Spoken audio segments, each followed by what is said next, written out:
Cool, and we are live. Very good.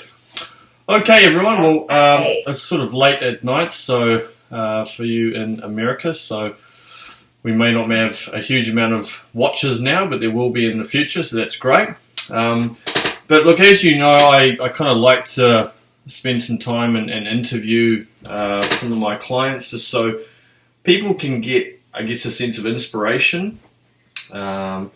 Because, obviously marriages can be really, really difficult and painful, and they can be really, really tough to have to go through. And, sometimes it's nice to be able to leverage off other people's experiences and go, you know what, I'm not the only one going through this. There are some other people that are, experiencing similar things to what I am. And by doing that, it just allows me to maybe use a few of their sort of tools and tactics and so forth to be able to create some shifts. But today we've got the amazing Loree on the call, and I've been wanting to do this interview for a while, but just been flat out and traveling and all that stuff. But really want to get that set up, and so I'm really, really privileged to have the opportunity to have a chat with Loree and for her to sort of share her story and her experiences, and I'm sure a number of you will derive a lot of,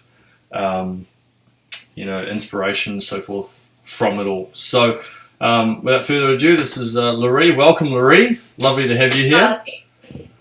Thank you. As I said, it's been a while since I know we've talked about this, but I'm really, really super, super happy that you're here and that you're, able to sort of share your story with the group.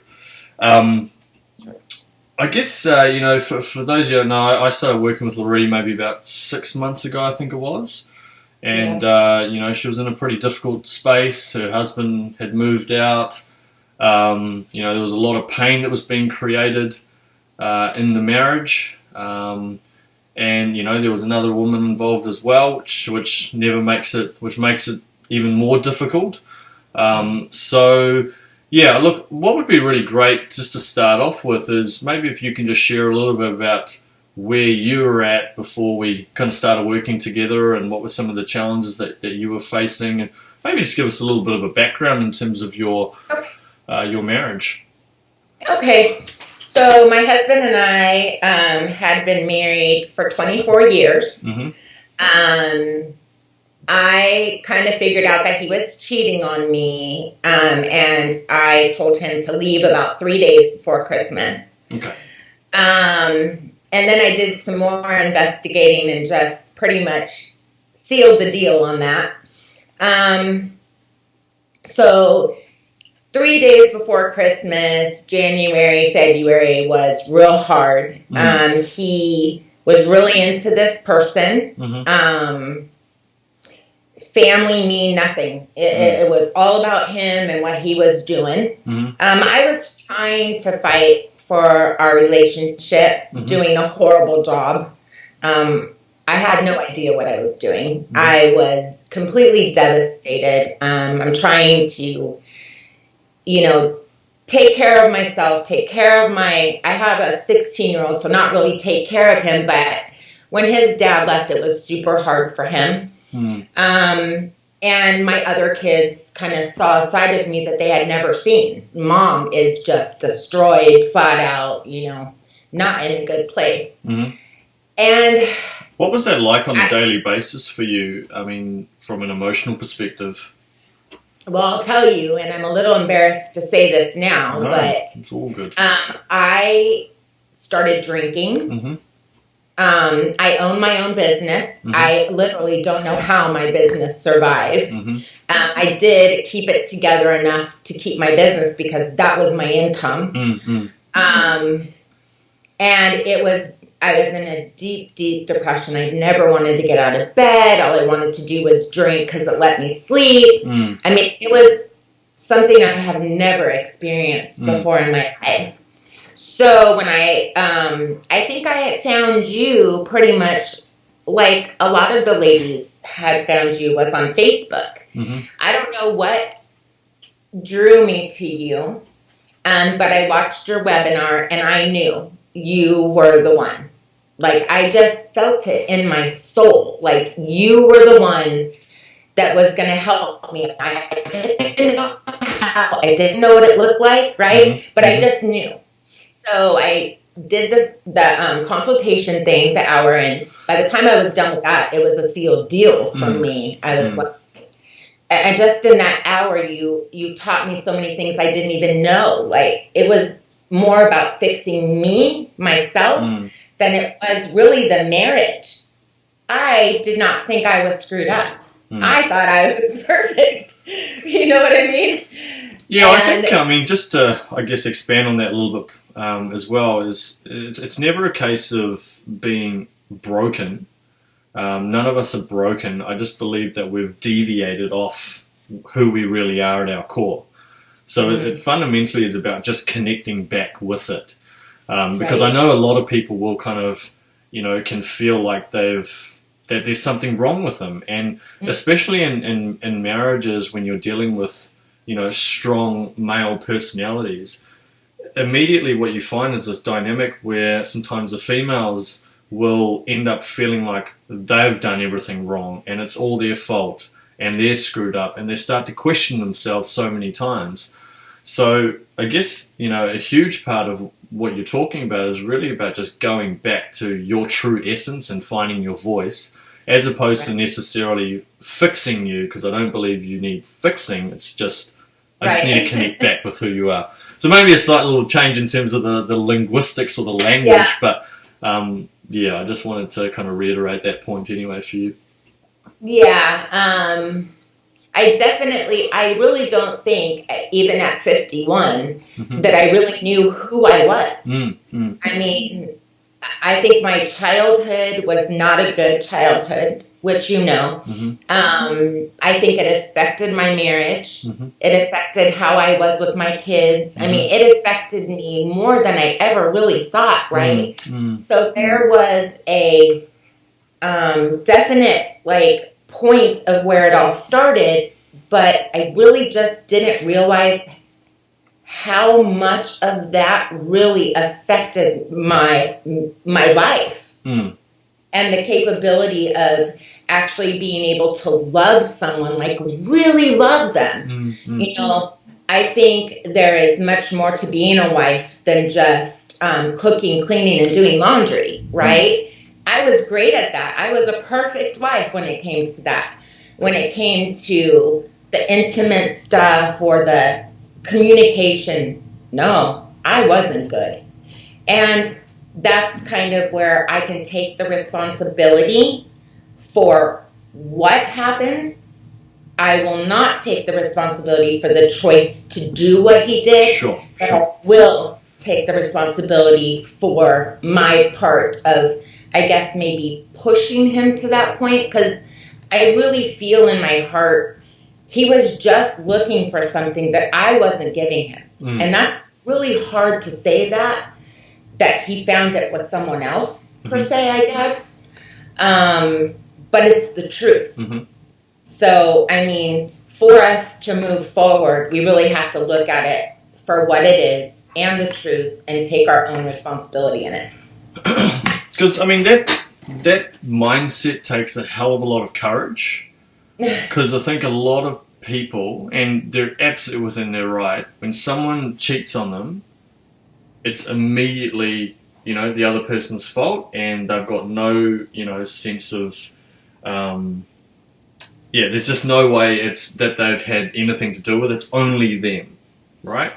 And absolutely, and that's fair enough. Like, I totally understand that. But what I really admire was just the amount of courage that you showed. Not even just talking about it now, but just the courage that you really kind of embraced to say, actually, yes, he's made a mistake. Yes, he's screwed up here. But maybe what can I do better? Maybe, what can I improve on? Not I'm a bad person, I've done all these things, and I'm just a terrible human being, but what can I improve on maybe? And, I think that's amazing. Where do you think that courage came from? And or was it just a case of you just got to a breaking point and it was just like, that's it, I need to do something about this now? I think it was a little bit of a lot of things. Okay. I do think working with you, you taught me one thing, and it was love without expectation. Mm-hmm. That, to me, something that stick with me for the rest of my life. I think if somebody can learn that, and it is not easy. And I told you so many times that I was there, and I literally wasn't. But I can tell you that I probably got there about 3 weeks ago. We were kind of going back and forth a little. He just, I always wanted to be in control, per se. Like, it had to go my way and my time, blah, blah, blah, blah, blah. You know that. And it just wasn't going the way I wanted it to go. So I pulled back a little bit. But I'll tell you, for the very first time when I did that, it made me sad. I felt super sad inside because that's not how I wanted to be. It didn't.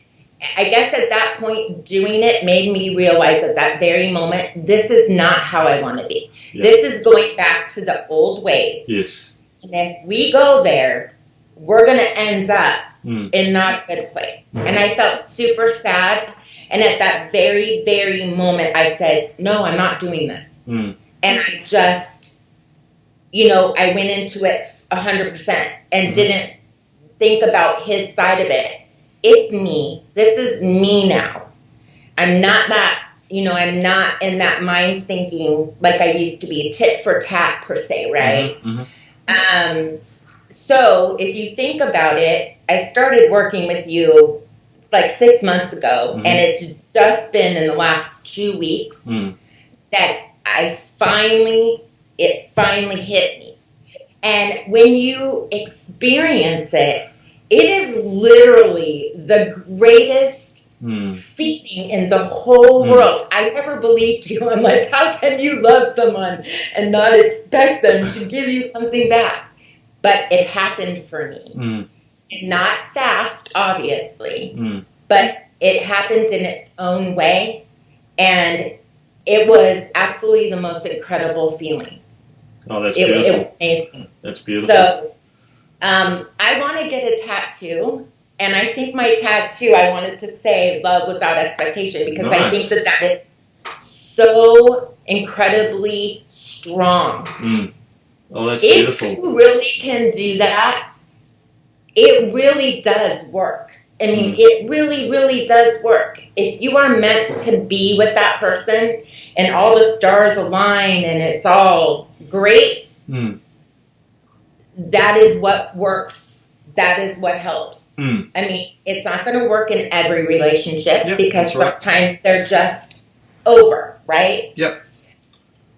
So for me, that was the greatest thing you could have ever taught me.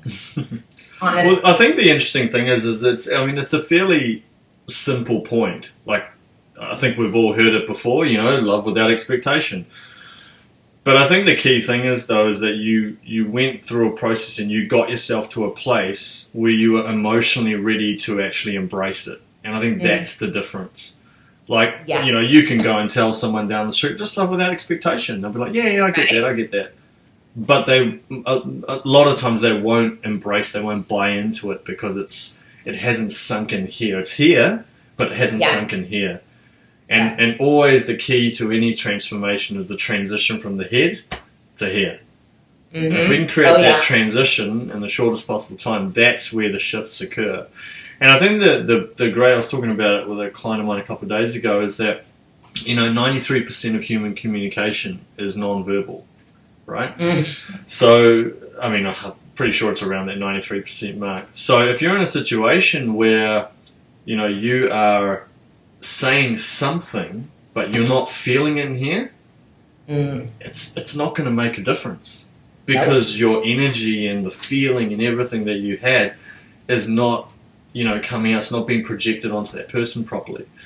Whereas I think what you're talking about here is really getting to a place now where it's just like, I feel it, it's like when I'm giving, it's like it's like you do with almost your child, but in a different way as well. I mean, when you give to your child, you don't keep tabs on and go, well, okay, I'm going to give, and then you better give me something back, It's a different experience, and all mothers understand that. But with a relationship, it's different because our greatest fears come up in the relationship. Our greatest pain comes up, and we're ultimately worried that, will this person love me? And that's really what it boils down to. So, I think that's the beautiful thing in terms of the shifts that you made, is that you've really started, it's like, it's in here now, which is such a lovely thing. One thing I always really admired about you as well was how enthusiastic you were about everything. Like, it was never a case of doing some stuff and then disappearing or anything. You were so present, you were so passionate about that.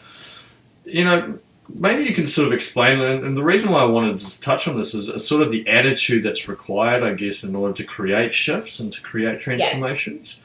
So maybe you can explain a little bit more about that and what sort of gave you that sense of right, I've got to do something about this, and just keep showing up day after day after day. Well, like I said, before I met you, I was in a really bad spot. I mean, like I said, I was drinking and just not in a good place. And I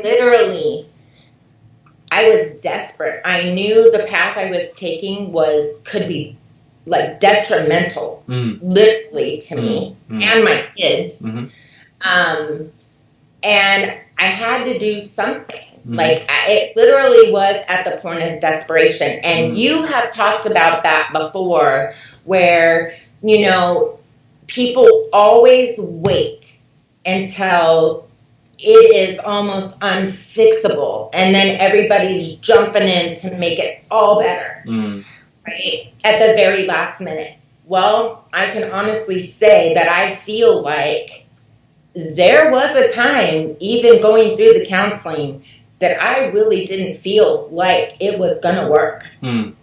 And you also worked with my husband. So, and I really like, and I will say this, just for anyone else out there, but how you kept it very separate, very confidential. I really liked that because, and in the beginning, it was a little tough for me. Yeah, sure.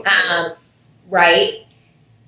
But he had to do his own thing. That was my control, trying to jump in and be like, whatever, right?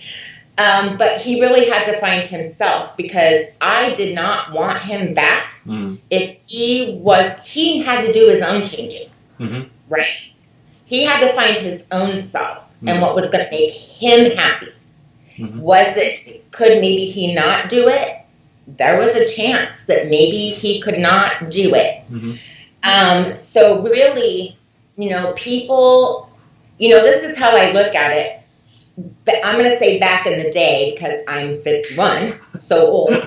But I'm going to say, back in those days, pretty much, people didn't talk about this. It wasn't as open as it is now. That's right. Right? So I find that people around my age have been living their marriages in this crazy, screwed up way, right? Because nobody knew where to go find help. So for me, we knew things were messed up. We just didn't know how to fix it, either one of us. So when I found you, I knew we had to do something. Like I said, I just didn't know what it looked like, but I really feel that I would not be sitting here talking to you right now. I would not have all the great thoughts in my mind about myself and my life right now. I know I had to do the work, and I always used to tell you, thank you so, so much. And you would say, oh, but you did the work. But you guided me on how to get to the work, I guess, right? Because we don't know how to get there. But all I'm going to say is, it is the best decision I ever made in my whole life. If I have made a million wrong decisions, this was the one right decision. because I feel like you literally saved my life. Oh, I really do feel that way. Oh, that's it's very sweet of you, and I think the greatest gift that you can give me is just living the life that you are now, where you're continuing to progress and improve so much, not just within yourself but within the marriage. It's a beautiful thing, and I don't like to sort of just constantly talk it up and stuff, but what me and my wife have is such a beautiful thing, and I want people to have that experience as well.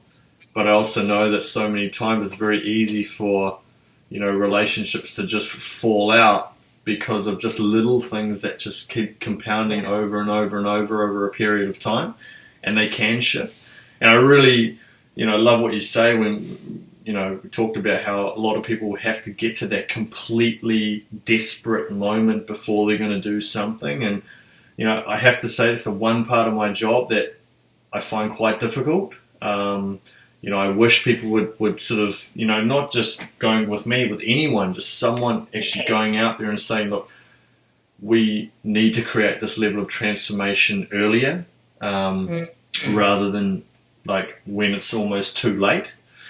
But I just think at the same time you've got to go at when it feels right as well. So it's this kind of interesting sort of balancing act that you got to find. But obviously for you it felt like the right time. That's brilliant, and it's so cool that you've been able to make those transformations. And just for everyone listening, you probably would have heard Loree say that that I was working with her husband. And yep, sometimes what I like to do is I like to have a chat with the husband, just purely to just get a bit of an idea of how the female client, I guess, is coming across, and that's just so I can get a clear picture, because I'm hearing one side and I like to hear the other side as well. And just through that process, Loree's husband wanted to work with me. And yeah, we did some really, really good stuff together, and he was able to kind of dig deep inside. So I think the short story is that I think if you can get your husband also working on it, that's even better. But at the same time, a lot of times, the husband probably won't be interested in it. In fact, I'm pretty certain, if I'm not mistaken, during that first call, I don't think Mark really even wanted to speak to me anyway. But, I think when people kind of get to a place where they feel comfortable and they feel safe and they feel understood, then people feel interested in wanting to progress. But I guess it just adds another element to your story, because some people have to do it on their own. Some people have to walk away from their marriage, and some people like you can actually provide a sense of inspiration for individuals and go, wow, actually I can create this shift and I can create these changes. Tell me, what's it done? Like, how are you feeling in yourself right now? I am feeling in myself right now. I am really proud of myself. Yeah, absolutely. Where I have, from where I came to where I am now, I'm a lot more confident.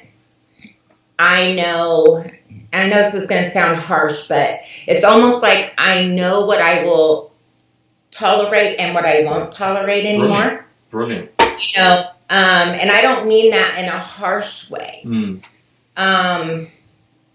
Just, I think I have figured myself out and what I feel will make me happy. And I kind of don't want to be in this thing if it's not good for me anymore. Like, I've put myself in so many bad things throughout the year, and I just kind of tolerated it and lived it. And no, I think right now I'm probably in the best space I have ever been in my whole life. That's so cool. Like, really, really, I mean, I have a business networking group that I have to get up and talk in front of, and people notice the change, right? Fantastic. It is amazing, but the key to it is, I remember my first conversation with you, and I thought, oh, I got this. This is going to be so easy. I got this, right? I was so excited.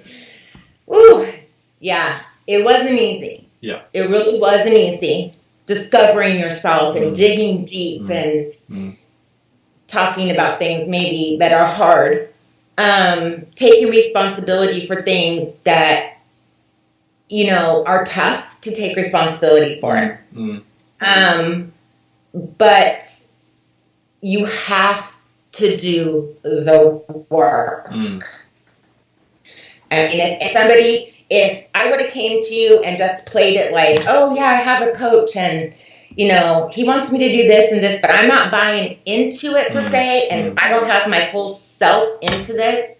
No, it isn't going to work, and it's not going to be your fault. It's going to be the person's fault because they're not there. You know, but now in the beginning, you know, I was excited and stuff, but it took me a little to get into the work and dig deep. So you're not going to feel it probably right in the beginning, but if you truly, truly want your life to change, you like literally have to do the work, whatever it is. And another thing that I really loved about you also was when we first started, you said, you know, watch other webinars, you know, because there's a lot of people out there that have things to say.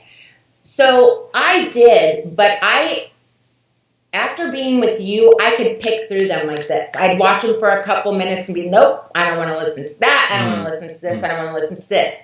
But I found a man who actually cheated on his wife. And he was a pastor, I guess a pretty well-known guy, right? And I really had to learn about this cheating thing, right? I had to understand it. I needed to know both sides, not just my side. I needed to know this other side too, right? And I watched him faithfully because he taught me about, you know, this part of it, right? I feel like you did the big part, but then there was just this question that I had to understand, right? Yeah, I just absolutely. had to understand this part. How can someone do this? And blah, blah, blah, blah, blah. And he never was for the person that cheated, and he was very neutral through the whole thing, and I loved it about him. But I'll tell you, honestly, I really kind of think that helped me a lot too, just understanding the fact that it happened. Yeah, that's right. And dealing with that horrible voices in your head all the time and just, oh man. And I'm not going to say that I don't still think about it. Yeah. I mean, I do. It's still pretty kind of new, right? Yeah. It will take time, but I have learned when the voices start, I start concentrating on how far we've come. That's right. And the good things, you know, I don't want to think about that part per se anymore. I just want to think about the strides we've taken, the coaching with you we've gone through, the things we've learned. When he tells me he loves me on his own without me saying it first, then I know when he tells me on his own, he really loves me, because he would not be telling me that if he didn't. Exactly. Right? I feel that in my soul too. So it's been quite a journey, probably hard, but yet the most rewarding journey ever. Yeah. Right? And you know, I always sort of said with your husband that he was a good man. He was just a bit lost himself, you know. Yeah. And I think, you know, when because he went through his own process, and I think he probably felt, I know he would have felt a significant shift in you as well. And I think that would allow him to kind of open up a little bit more and not feel, you know, some of the uncomfortable sensations that were coming up for him as well. So, but I like the raw truth of, you know, how you describe the process, because, and not just with me, I mean, in terms of just the whole journey for you, because it's not easy. And it's not you know, I think we live in a modern day pop psychology culture. You know, everyone's like, oh, self-love, and I'm feeling all this wonderful love and gratitude for myself. And it's, you know, the deeper stuff have been talked about for centuries, literally. You know, so many of the religious scriptures and everything are built on some of these fundamentals. But I think everyone wants to try and get that quick fix and that immediate shift, and it just doesn't happen unless you've done so much work, and then you can have a moment where it just tips over the edge in a really good way. But I think a lot of the time... I'll just really quick interrupt you. I knew after watching your webinar, I did not want to go to like a divorce, not a divorce, but like a marriage counselor. Sure. Because I thought to myself, we're going to walk in there and they're going to say, go get a divorce, right? I mean, I kind of feel like that's how they are. I don't feel like they help in any way. You are very different. I don't know. Like, I could just scream literally from the mountaintops. I hear these women and I see these women on our blog on the Facebook, and I feel their hurts. I do. I feel their hurt because I have been there. And I just want to hug them and tell them, literally, if you do the work, it doesn't matter what, I know nobody's going to believe this, but I know everybody wants their marriage to work, but if it doesn't, you as the person are going to come out so much better. I don't even know if that's a word, but you're going to be confident, and you're going to know what you can take and what you won't take, and what's acceptable and what's not acceptable, and you are going to go after what is going to make you happy and not settle for anything less. Like, seriously. 100%. I literally, when I see these women, I'm just like, I just want to hug them. I want to call them and say, literally, you're going to be okay. Just do the work. Yeah. Oh, well, you can send some virtual hugs now, eh?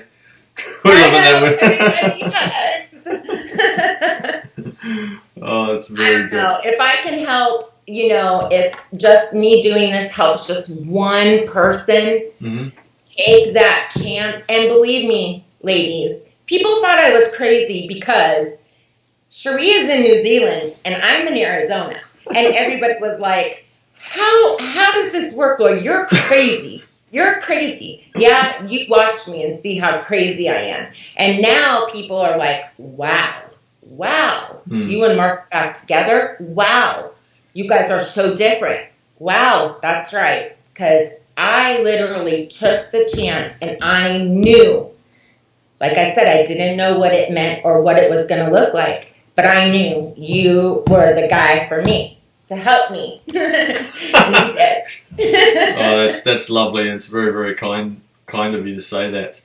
But look, as I've said to you 1,000 times, it's you're the one showing up and you're the one putting in all the efforts, and I can navigate or direct you, but half the battle is actually you doing it. That's the hardest part. In fact, that's 80% of it, really.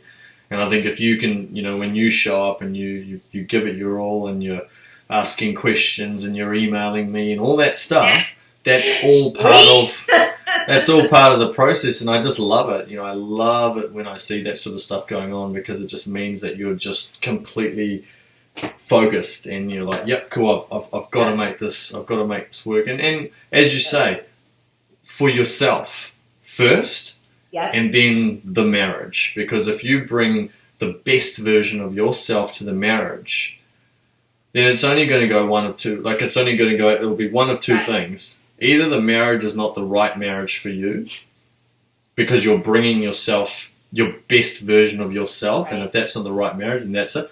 Or the marriage just flourishes and goes to a whole different level.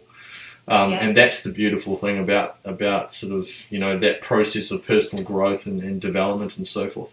I'm curious, what's the relationship between your son and Mark now? Sorry, you might hear noises about my puppy. He's chewing on his toy. Okay. I'm just going to quickly get that toy, but stay there, keep talking. There he goes. He's wanting to eat this. Don't want him to eat that one. I will tell you that my son at home, we kind of had a hard time when Mark first came home. Yep. My son was like, I'm not going to listen to Dad. Dad hasn't been here. Mm-hmm. Okay, that was a little bit of a struggle, but I was like, yes, you need. He is your father, and, we're starting over, and everybody makes mistakes. Yeah. My older son is a little more tough. He doesn't live with us, but he saw me at my worst. Yeah. So for him, I think it was just really hard just seeing what it did to me. Sure. And we're rebuilding it slowly. Yeah. Slowly, him and Mark are rebuilding. Yeah. I think everybody will come out on the good side, That's but great. definitely will take some time. Yeah. That's great. That's great. That's great. Yeah. And Because it does affect everybody. It doesn't just affect me and him. When there's other people involved, it really does affect them. yeah, it does. It does. I mean, that's the brutal truth of any kind of infidelity or marital problems in general, is that it affects a whole range of people.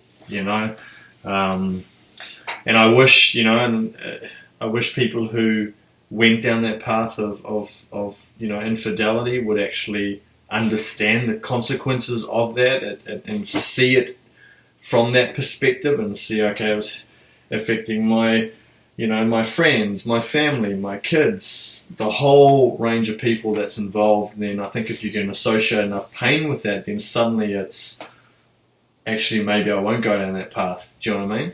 And I think that's one of the challenges. I think a lot of, say, guys, and I'll speak for guys anyway, because in the work that I do, it tends to be the guys that do it. Yes, it does happen on the other side, but the guys are definitely the ones that go through it. So I think in that situation, it'd be nice if they spend a little bit more time really focusing on some of that.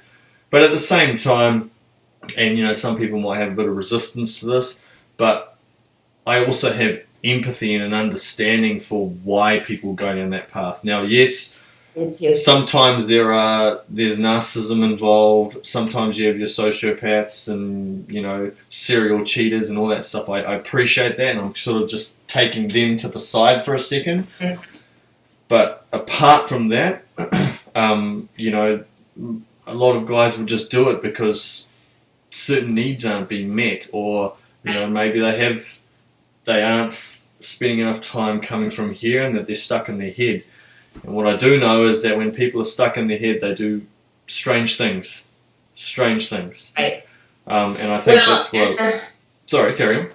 No, it's another thing I just wanted to kind of throw out there is the trust issue, right? So I've had people say, how do you regain that trust? Yep. How do you trust him? Yep. Well, I kind of have to take a step back, and I have to say, well, he has to trust me too, right? Mm-hmm. For him to have come home, he has to trust that what I'm presenting is who I truly am now.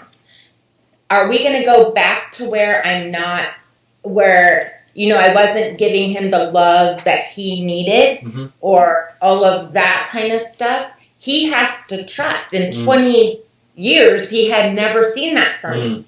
So he's kind of taking a chance too, right? Yeah. So, I mean, he does things for me that helps me trust him. Sure. If he has to stay late at work, he'll send me an email to show me, hey, I do really have this meeting. So it's a process, but it's not just me trusting him, even though what he did was horrible. But what I did really was horrible in its own way, right? And he really took it for many, many years. It wasn't like he just went out and cheated. Like the first year our marriage was bad. I mean, it took him many years to get to the point where he did this. Sure. So, I mean, can I give him a little bit of a break? I'm going to give him a little bit of a break, right? I'll give him a little bit of a break. But, I mean, you just have to move. You just have to trust. And, if something happens again, all I can say is, it will be handled way different, Mm. just from my perspective. Mm-hmm. You move on. Mm. Like, I feel like I've brought everything to the table. I myself am the best version of me, like you like to say, and I'm not going back to anything how I was before. So if this is not good enough for you, I don't know what to say. Yeah. Because what you see is what you get. Yeah. Right? So I don't think we're going down that path. I mean, No. it's kind of funny. I said, do you know that you've been home 2 months already? And he's like, really? And I'm like, yeah, it doesn't seem that long, huh? And he's like, no, it really doesn't. I go, well, I guess that's a good thing, right? And we just kind of laughed about it, right? Because, I don't know, it really hasn't seemed like we've enjoyed each other for the very, very first time. It's so cool. It's really, really cool. Horrible to say, but it's beautiful. That's really, really cool. And, there's one thing you talked about earlier in terms of, like, setting, kind of not tolerating certain things and having certain standards.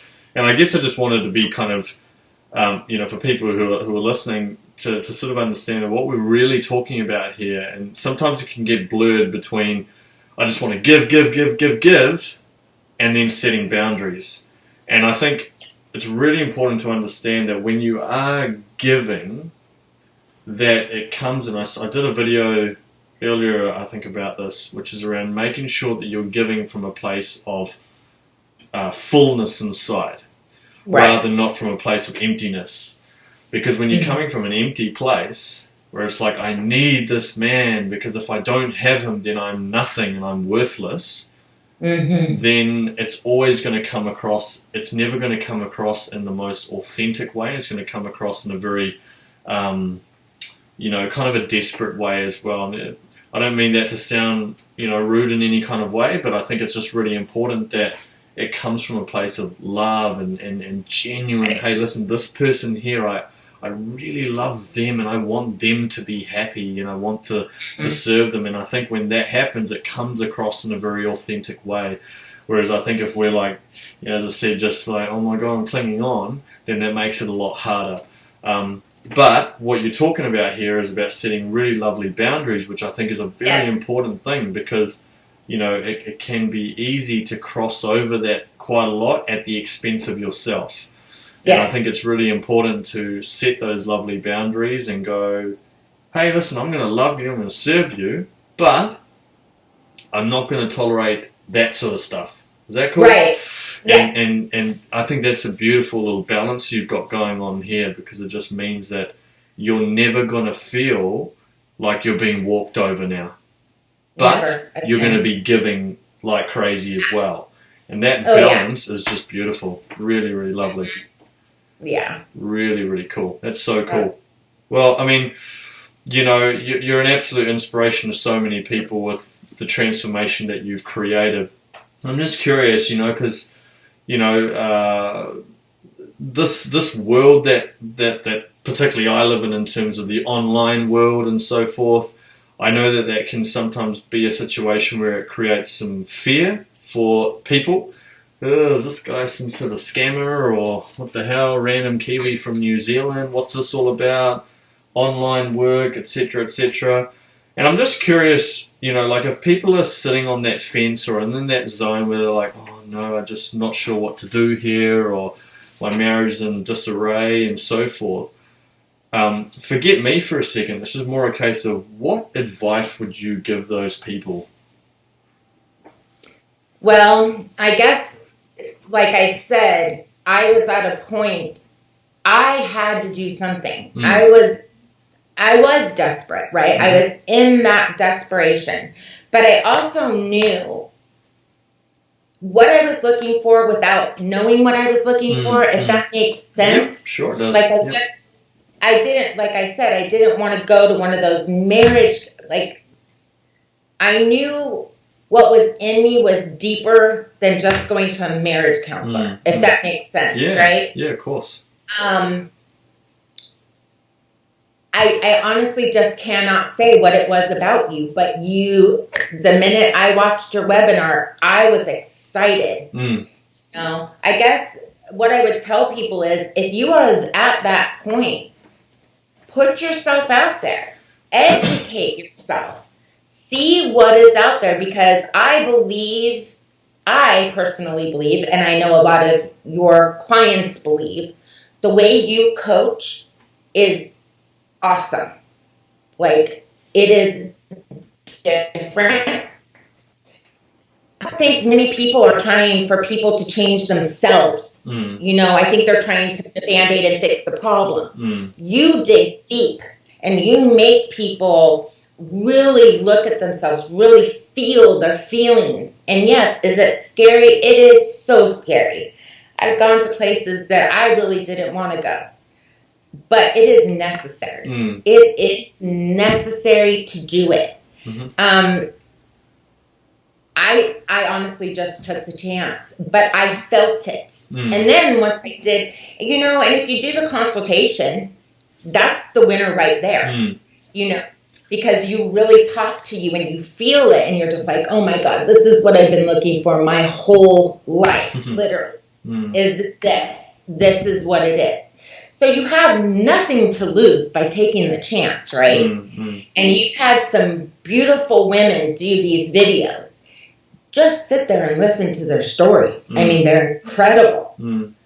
They start in one place and they have grown into these amazing, fabulous women, right? Yeah, there's some phenomenal. Themselves to think, I would never have expected for me to be where I am right now. No, it's beautiful. I love it, and I absolutely love, hearing your story. I'm curious. Was there any reservations with getting help from a man? Not at all. No. Nope. Yep. No, I mean, I don't like men massages, like to go to a massage place and have a man do that to me. But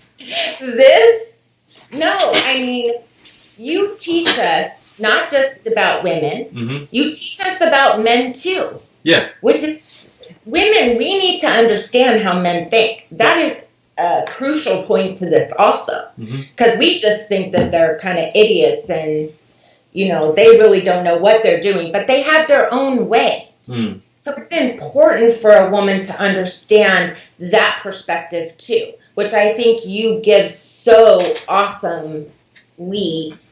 But you get women. You really do get women. Yeah.